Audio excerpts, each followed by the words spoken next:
আল্লাহ তুমি করো একটু মেহেরবানি, কবুল করো আমার কুরবানি। আল্লাহ তুমি করো একটু মেহেরবানি, কবুল করো আমার কুরবানি।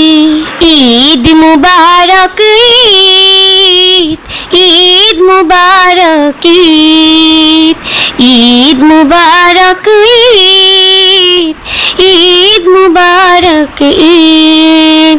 আলহামদুলিল্লাহ, আসসালামু আলাইকুম। এনএস সুপার গার্ল বিডি থেকে ঈদের দিনের একটি ভিডিও নিয়ে চলে আসলাম। আমাকে সাবস্ক্রাইব করে একটি লাইক কমেন্ট করে পাশে থাকবেন এবং দোয়া করবেন, কারণ আপনাদের ভালোবাসা ও দোয়া আমার অনেক প্রয়োজন। আপনাদের দোয়া ও ভালোবাসা ছাড়া কোনো কিছুই সম্ভব না, কারণ আপনারাই হচ্ছেন এখানে মেইন। আপনাদের ভালোবাসা যেদিন পরিপূর্ণভাবে পাবো সেদিনই ইনশাআল্লাহ আল্লাহ তাআলার রহমতে আমি এখান থেকে সফল হব। তো যাই হোক, ঈদের দিনে সকালে গোসল করা ছাড়াই অনেক কাজকর্ম করলাম। আর কুরবানির ঈদ হচ্ছে এটি আনন্দ, আমার কাছে বিশেষ করে এটিতেই আনন্দ লাগে যে সারাটা দিন অনেক কাজকর্ম করব সারাদিন রান্নাবান্না, আর সবাই মিলে একসঙ্গে বসে খাবো। আর কুরবানি কিন্তু শুধু নিজেদের জন্য না যে কুরবানি দিব আর গোশত নিয়ে ফ্রিজে ভরে আর রান্না করে খাবো, আমার কাছে কিন্তু এটিও কুরবানি ঈদ লাগে না। ছোট কুরবানি হোক কিংবা বড়, সবাইকে নিয়েই মিলেমিশে করতে হয় ঈদ। তো যাই হোক, কোরবানি দিলাম। আর এই যে দেখেন বটি, এই বটিগুলো গতকাল শান করে আনা হয়েছে, মানে ঈদের আগের দিন। তো এই যে এটা আমি কাটবো, আর এটা হচ্ছে খাসি। আর এইদিকে দেখেন গরু কোরবানি হচ্ছে। আমরা কিন্তু মধ্যবিত্ত, আমাদের পক্ষে কখনোই সম্ভব না একটি আস্ত গরু কোরবানি দেওয়া। তো আমরা সবাই ভাগে বা মিলেমিশে কয়েকজন তারপর হচ্ছে আমরা গরু জবাই করি। আর অনেকেই তো একটি, দুটি, তিনটি, চারটি পর্যন্ত গরু দিয়ে দেয়। যাই হোক, আল্লাহ তাআলা তাদের সামর্থ্য দিয়েছেন আর তারা হচ্ছে দিতে পারে। তো এই যে আমি বটি নিয়ে বসে পড়লাম গোছ কাটার জন্য, আর আমার কাছে মনে হয় এটি আনন্দ। তো আমি কোনো মেহেদি টেহেদি কিছুই পরিনি, আর আমি এগুলো কাটবো। তো আমার কাছে যে কী আনন্দ লাগছে আমি বলে বোঝাতে পারবো না। তো যাই হোক, এটি আমার জীবনে প্রথম কোরবানির গোছ কাটা। সব সময় লুক নিয়ে কাটানো হয়, এবার আমি বলেছি যে এই খাসিটা আমি হাতে হাতে কাটবো, তো আমি কাটছি। আপনাদের ঈদের দিনটা কার কীভাবে কাটলো কমেন্টে বলবেন, আর প্লিজ সাবস্ক্রাইব করে দিবেন। দেখেন, আমি একটি মানুষ অনেক আশা নিয়ে এই চ্যানেলটা ওপেন করেছি আপনাদের কাছ থেকে ভালোবাসা পাওয়ার জন্য। আপনাদের ভালোবাসায় নিজেকে তৈরি এবং পরিচিতি করার জন্য আমি এই চ্যানেলটা ওপেন করেছি। তো যাই হোক, আমি আর ভাই মিলে এই গোছগুলো সামলাচ্ছি, সাথে কিন্তু আরেকজন আছে স্পেশাল মানুষ। তো যাই হোক, কাটাকাটি করে করবো রান্না বান্না, আপনাদের সঙ্গে কাটাকাটিটাই শেয়ার করলাম। আসলেই কি ঈদের দিন সকাল থেকে সেমাই থেকে শুরু করে সব কিছু রান্না করে গুছগাছ করে সবার কাজকর্ম করে কিন্তু ওইভাবে ভিডিও করার মতো আসলে সময়টা হয়ে ওঠে না। তারপরও আমি করেছি, কারণ ঈদের দিনের ভিডিও দিব না এটা কিন্তু হতে পারে না। আমি একজন কন্টেন্ট ক্রিয়েটর, যদিও ছোট তবুও কন্টেন্ট ক্রিয়েটর, কারণ আমি কন্টেন্ট তৈরি করি।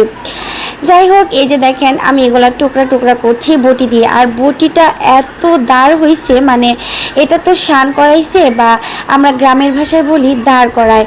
মানে এটা হচ্ছে ওই যে কামাররা আছে না, ওরা হচ্ছে গরম, একদম কয়লা গরম করে ওখানে অনেকক্ষণ দিয়ে রেখে তারপর আবার পানিতে চুবিয়ে আবার কি করে যেন ওরা এটা একদম চঞ্চনা ছনছনা করে ফেলে। আমি গ্রামের মেয়ে, গ্রামের ভাষায় কথা কিন্তু এসেই যায়।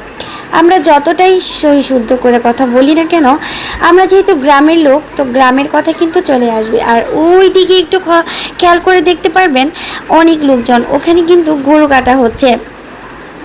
তো ঈদের দিন প্রত্যেকটা বাহির বাড়ি বলেন বা যেখানে জায়গা স্পেস আছে ওখানেই হয় গরু কাটা। ওইদিকে দেখেন গরু কাটা সরি, এটা হচ্ছে ছাগল খাসি।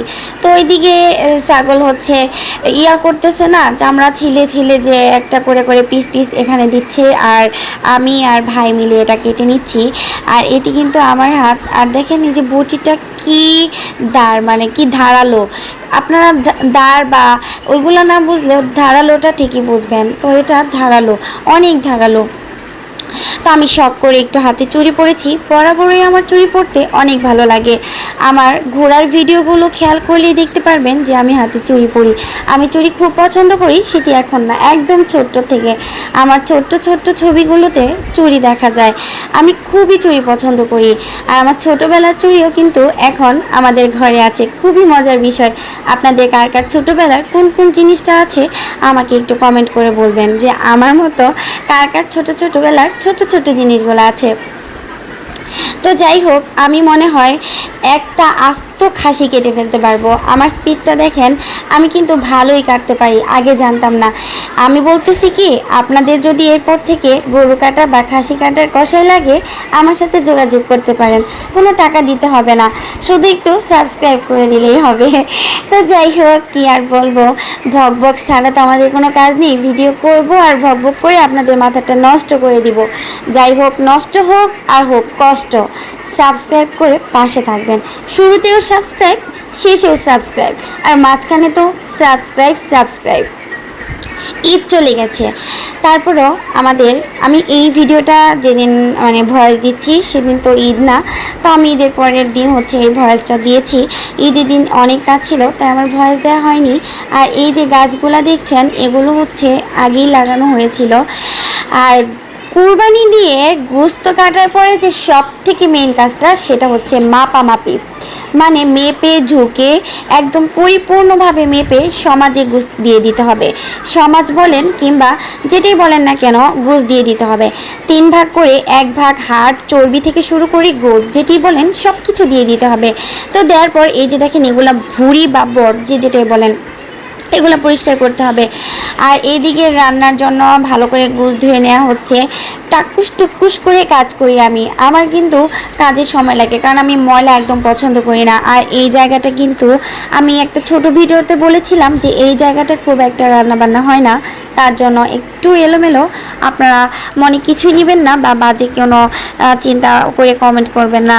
আপনারা অনেক ভালো, কারণ আপনারা কখনোই ভালো জিনিসে বাজে কমেন্ট করেন না। আর যেটি খারাপ, সেটিতে খারাপ কিছু কথা আসবে, এটি স্বাভাবিক। তো যাই হোক, এটা হচ্ছে মাটির চুলা, সিমেন্টের চুলা। এই চুলাগুলো কিনতে পাওয়া যায় 850 টাকা দিয়ে। এই চুলাটি কেনা হয়েছে। এটি ছাড়াও আরও অন্যান্য মাটির চুলা আছে, কিন্তু মাটির চুলায় তেমন রান্নাবান্না হয় না বলেই এরকম। আর এখানে যে গাছগুলো দেখছেন, এগুলো আলু আছে না, আলু গাছ। তো এখানে টুকটাক অনেক গাছপালাই আছে, কারণ এখানে রান্নাবান্না কিছুই হয় না। আজকে ঈদের দিন, তাই রান্না হচ্ছে।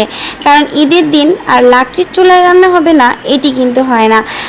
মানে ঈদের গোছের কিন্তু মজাই হচ্ছে মাটির চুলায় রান্না। তাই মাটির চুলায় রান্না হচ্ছে, ওইদিকে রান্না হচ্ছে খিচুড়ি। আর এদিকে আমি এগুলো সুন্দর করে পরিষ্কার করে ধুয়ে নিচ্ছি। তারপর পরিষ্কার করতে হবে বট। আজকে কখন গোসল করব জানি না।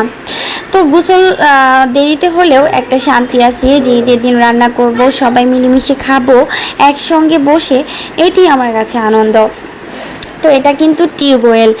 আমি টিউবওয়েল একদম গ্রাম্য পরিবেশে, গ্রামের মতো করেই রান্না বান্না হবে। একদম টিউবওয়েলের পানিতে গোশ ধুয়ে মাটির চুলায় রান্না হবে। এই যে দেখেন, আমি এখানে ধুয়ে নিচ্ছি।